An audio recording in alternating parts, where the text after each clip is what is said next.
Welcome to the Stronger American Daily Health and Fitness Brief, where we go over the latest health and fitness research, tackle one injectable peptide a day, and the supplements that work synergistically or have similar impacts, and cover one muscle each day, expanding your knowledge and know-how. Here's what you need to know today. Let's start with what the research is telling us right now. A clinical study found that intermittent calorie restriction rewires both the gut microbiome and brain appetite centers simultaneously, suggesting the diet works by changing the biological hardware of hunger.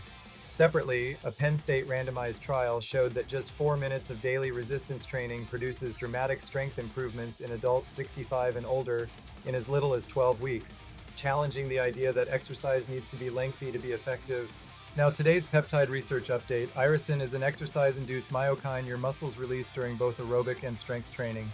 A 2026 review in the journal Pharmacy confirmed that irisin crosses the blood-brain barrier and directly protects dopaminergic neurons, the same neurons lost in Parkinson's disease, through 4 simultaneous protective pathways.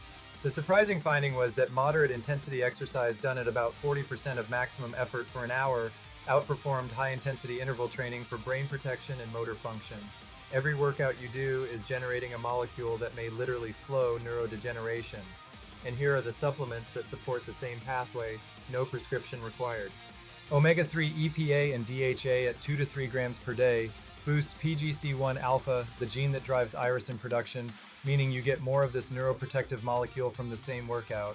Creatine at 3 to 5 grams daily enhances training quality and volume, amplifying the stimulus that triggers irisin release while also independently supporting brain energy stores. Now for today's loading parameter, a training method backed by research that most people never use correctly.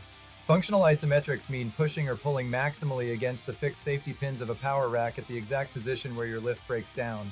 Instead of training at a random joint angle, you target the sticking point of a squat, bench press, or deadlift directly, building peak force production right where you're weakest. Research shows this produces joint angle-specific strength gains and significant neurological adaptations with less fatigue than heavy dynamic loading. The practical setup is simple. Position the pins at your sticking point and push into them maximally for 5 seconds, rest 2 minutes, and repeat 5 sets. And finally, today's muscle of the day, intercostal muscles. The intercostals are the muscles between your ribs that control breathing mechanics and trunk stability. Weakness shows up as shallow chest breathing, poor core stiffness under load, and over-reliance on your neck muscles to breathe. Tightness often causes the side stitch during running and a restricted feeling in the rib cage.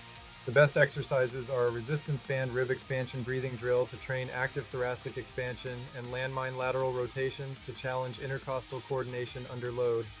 Share and subscribe for more daily health and fitness briefs. Visit StrongerAmerican.com for more and sign up for our weekly newsletter. Train hard, live strong.